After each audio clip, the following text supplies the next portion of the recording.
Hi guys, welcome back to my channel TechR, and in this video I am going to tell you about Java encapsulation.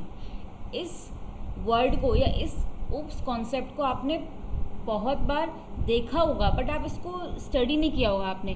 क्योंकि इसको हम थोड़ा lightly लेते हैं और ज़्यादा इसको पढ़ते नहीं हैं, क्योंकि हमें सबसे ज़्यादा हम इसमें क्लास का, ऑब्जेक्ट का, एब्स्ट्रैक्शन, इनहेरिटेंस, पॉलीमॉर्फिज्म ये यूज़ करते हैं। तो एनकैप्सुलेशन पे हमारा इतना फोकस नहीं होता, लेकिन ये भी एक इम्पॉर्टेंट ऑब्जेक्ट ओरिएंटेड कॉन्सेप्ट होता है। ठीक है, वो एनकैप्सुलेशन क्या होता है, अगर हम रियल लाइफ से कनेक्ट करने का ट्राई करें तो आपने रियल लाइफ में मेडिसिन देखी होगी, जो कैप्सूल होता है ना, उसके अंदर क्या होता है, काफ़ी सारी मेडिसिन होती हैं जो हम बाइंड अप कर देते हैं एक साथ, उसको एक कैप्सूल की फॉर्म में जो डॉक्टर्स वगैरह होते हैं वो पेशेंट को खाने के लिए देते हैं। लेकिन इसी तरीके से अगर हम प्रोग्रामिंग की बात करें तो जावा प्रोग्रामिंग के अंदर आपका डेटा और जो आपका कोड है उसको एक यूनिट के अंदर बाइंड करके रखना, इसी प्रोसेस को हम बोलते हैं एनकैप्सुलेशन।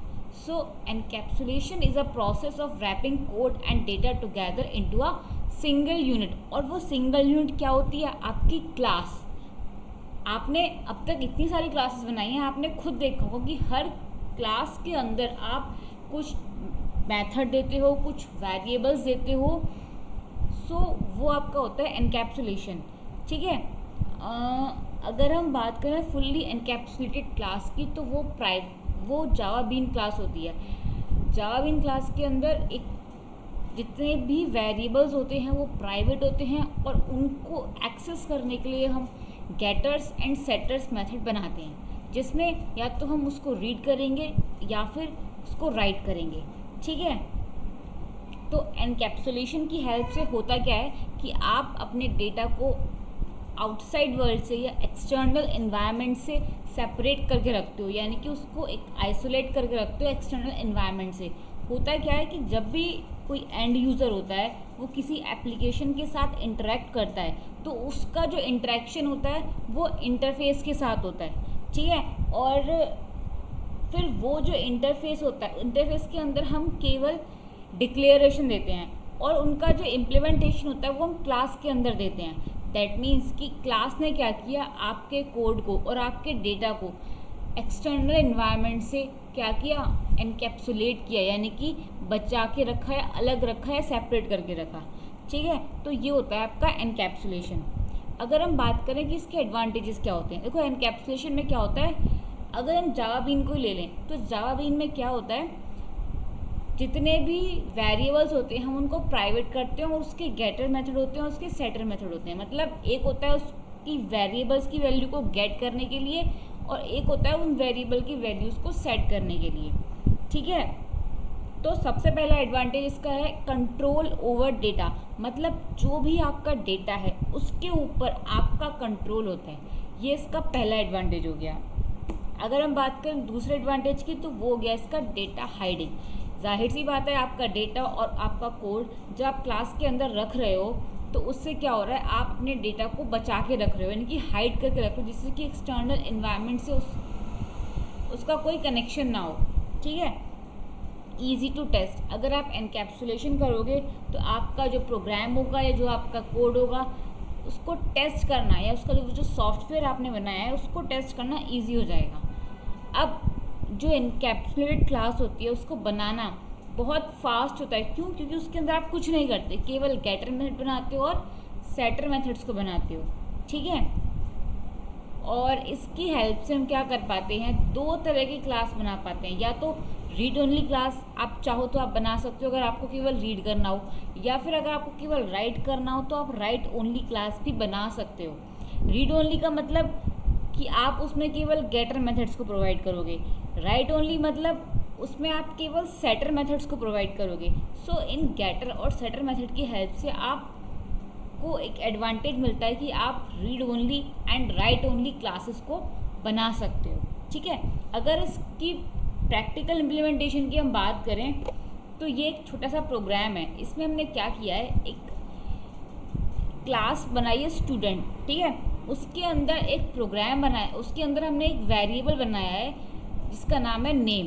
जो कि स्ट्रिंग टाइप का है और उसका एक्सेस मॉडिफायर प्राइवेट है। अब ये एक्सेस मॉडिफायर मैं आपको प्रीवियस वीडियोस में बता चुकी हूँ, तो पहले आप वो चेक कर लो, उसके बाद ही आपको ये समझ में आएगा। अब होगा क्या, क्योंकि इसके आगे हमने प्राइवेट लगा दिया है, तो इसका मतलब कि इस वेरिएबल को आप किसी दूसरी क्लास की हेल्प से एक्सेस नहीं कर पाओगे। तो उसको बचाने के लिए, उसको इम्प्लीमेंट करने के लिए क्या किया है हमने, यहाँ पे एक तो बनाया है गेटर मेथड, यानी कि public string gate name return name. मतलब यहाँ पे क्या होगा कि ये गेट नेम मेथड को जब भी हम कॉल करेंगे तो इसका नेम रिटर्न होके आ जाएगा। अगर हम बात करें सेटर मेथड की, तो उसमें हमने क्या किया, इसी नेम को सेट करने की कोशिश करी है। जब हम इसको कॉल करेंगे, इसके अंदर हम एक आर्ग्यूमेंट पास करेंगे स्ट्रिंग टाइप का, और उसकी वैल्यू को हम यहाँ पे सेट कर देंगे। ठीक है, तो ये हो गई आपकी एक फुल्ली एनकैप्सुलेटेड क्लास, जिसके अंदर डेटा मेंबर प्राइवेट है और उसको एक्सेस करने के लिए हमने public getter and public setter methods बनाए हैं। ठीक है, और अब आप क्या कर पाओगे, अगर मान लो आप कोई दूसरी क्लास बनाते जिसके अंदर आपका मेन मेथड होता, और इस वाली क्लास का जो आपने ये स्टूडेंट क्लास बनाई है इसका ऑब्जेक्ट आप बनाते। जब आप वो ऑब्जेक्ट बना रहे हो और आप क्या करना चाह रहे हो, इस नेम को प्रिंट करवाना चाह रहे हो, तो आप क्या लिखोगे, मान लो आपने एम ऑब्जेक्ट बनाया तो एम डॉट नेम लिखोगे आप, और इसी को आप प्रिंट कराओगे। तो जब इस तरीके से प्रिंट कराओगे तो वो एरर देगा आपको, क्या कि आप प्राइवेट मेंबर को एक्सेस नहीं कर सकते। लेकिन जब आप यही काम इस मेथड की हेल्प से करोगे, गेट नेम मेथड की हेल्प से, तो ये आपको अलाउ कर देगा। क्यों? क्योंकि ये जो मेथड है आपका, केवल ये डेटा मेंबर ही तो प्राइवेट है, बाकी ये मेथड तो पब्लिक है ना, तो इसको आप एक्सेस कर सकते हो इसकी हेल्प से, और ये आपको नेम दे देगा। ठीक है, तो ये हो गया आपका एनकैप्सुलेशन का प्रोग्राम। अब इसकी प्रैक्टिकल इम्प्लीमेंटेशन पढ़ने के लिए हमें जाना पड़ेगा अपनी एक्लिप्स IDE पर। यस गाइस, तो अब मैं इस पैकेज के अंदर एक क्लास बना रही हूँ, न्यू एंड देन क्लास। उस क्लास का नेम मैं दूंगी एम्प्लॉय। ओके, अब इसके अंदर जो मैंने, जैसे कि वहाँ पे क्या हुआ था, हमने एक स्ट्रिंग टाइप का नेम ले रखा था, वेरिएबल स्ट्रिंग नेम, और इसका जो एक्सेस मॉडिफायर था वो प्राइवेट था। ओके, अब हम क्या करेंगे, हमारी एक्लिप्स IDE के अंदर एक बेनिफिट होता है कि इसमें ना, जब हम सोर्स के अंदर जाते हैं तो हमें गेटर्स और सेटर्स मेथड बनाने का पहले से ही बने होते हैं, जनरेट गेटर्स एंड सेटर्स। हमें अपने आप कुछ नहीं करना पड़ेगा यहाँ पे। तो हमें पहले ऑल को सेलेक्ट करना है, देन जनरेट करना है। तो देखो यहाँ पे गेट नेम और सेट नेम अपने आप जनरेट करके इसने दे दिए। अब ये तो हो गई हमारी एम्प्लॉय नेम की क्लास। अब हम बनाएंगे एक और क्लास, इसी पैकेज के अंदर बनाती हूँ मैं, और उसका नेम मैं देती हूँ एनकैप्सुलेशन, क्योंकि हम एनकैप्सुलेशन पढ़ रहे हैं। ओके, उसके अंदर मुझे मेन मेथड भी चाहिएगा, and then I will finish it. इसके अंदर मैं क्या करूँगी, ऑब्जेक्ट बनाऊँगी अपनी एम्प्लॉय क्लास का, employee EMP equals to new employ.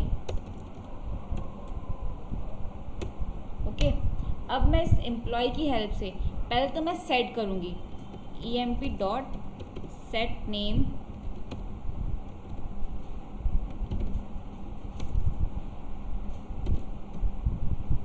और मुझे नेम देना है। अगर मान लो मैं यहाँ पे रिया देती हूँ, यहाँ पे मैंने नेम को सेट किया। अब मैं क्या कर रही हूँ, इसी नेम को मुझे प्रिंट करवाना है, गेट करवाना है, मतलब मुझे चाहिए वो नेम। तो मैं क्या करूँगी, यहाँ पे इसी ऑब्जेक्ट की हेल्प से अपना गेट नेम वाले मेथड को एक्सेस करूँगी। ठीक है, अब इसको हम सेव करके प्रिंट कराते हैं। 1 सेकेंड, ये कुछ एरर दिखा रहा है।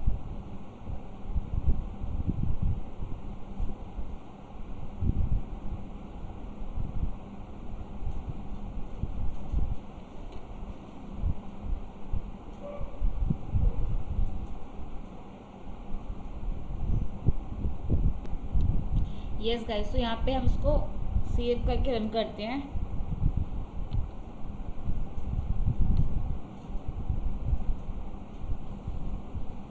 देखो इसने प्रिंट कर दिया, तो हुआ क्या, हमने गेटर्स और सेटर मेथड की हेल्प से उस क्लास के प्राइवेट डेटा मेंबर को एक्सेस कर लिया। ठीक है, अब हम क्या करते हैं, इसको अगर मुझे केवल रीड ओनली क्लास बनाना है तो मैं यहाँ पे क्या करूँगी, जो मेरी प्रीवियस वाली क्लास थी इसके अंदर अगर मुझे रीड ओनली बनाना है तो मैं यहाँ से इसको हटा दूँगी, इस सेटर मेथड को मैं हटा दूँगी। ओके, अब मैं अगर इसको प्रिंट करना चाहूँ तो ये तो मुझे एरर देगा, इसको मुझे हटाना है और यहाँ पे मुझे इसकी वैल्यू सेट करनी पड़ेगी। अगर मैं इसका नेम दे देती हूँ यहाँ पे रिया, तो अब ये क्या करेगा, जब मैं यहाँ पे गेट नेम की हेल्प से इसको एक्सेस करूँगी तो ये स्मॉल लेटर वाला रिया देगा। देखो इसने ये दे दिया, ये हो गई मेरी रीड ओनली क्लास। अगर मुझे राइट ओनली क्लास बनानी है तो मैं यहाँ पे क्या करूँगी, इस गेटर मेथड को हटा दूँगी, जो ये गेटर मेथड है इसको हटा दूँगी और केवल मैं सेट करूँगी नेम को। तो देखो यहाँ पे फिर मुझे इसको लिखना पड़ेगा और इस वाली लाइन को हटाना पड़ेगा। कमेंट कर दिया, अभी भी ये कोई एरर नहीं देगा, that will also be fine.